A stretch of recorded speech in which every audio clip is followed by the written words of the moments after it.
থাইরয়েডের বিভিন্ন সমস্যার জন্য আমরা অনেক রোগীকে থাইরোক্সিন নামক এক ধরনের হরমোন ট্যাবলেট দিয়ে থাকি। এই ট্যাবলেট ব্যবহারের বা খাওয়ার বেশ কিছু নিয়ম রয়েছে।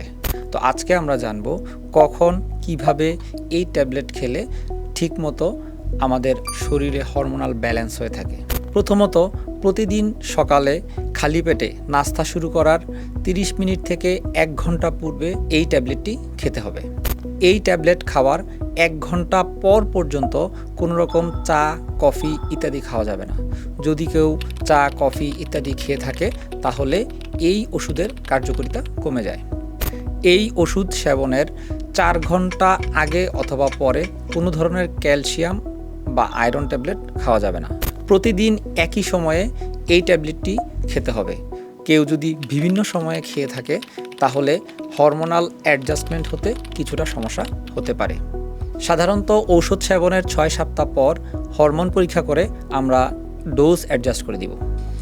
এই থাইরোক্সিন বা হরমোন ট্যাবলেটটি নিজে নিজে বন্ধ করা যায় না।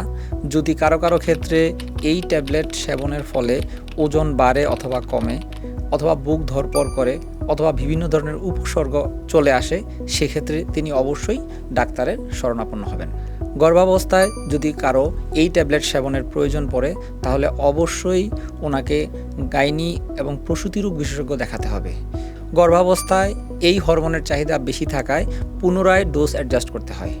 তাই কেউ যদি এই হরমোন ট্যাবলেট চলাকালীন প্রেগনেন্সি জার্নিতে প্রবেশ করে তিনি অবশ্যই ডোজ অ্যাডজাস্ট করে নেবেন এবং পাশাপাশি একজন গাইনি ও প্রসূতি রোগ বিশেষজ্ঞের শরণাপন্ন হবেন। তো আজকে এই পর্যন্তই। সবাই ভালো থাকবেন, সুস্থ থাকবেন। আসসালামু আলাইকুম।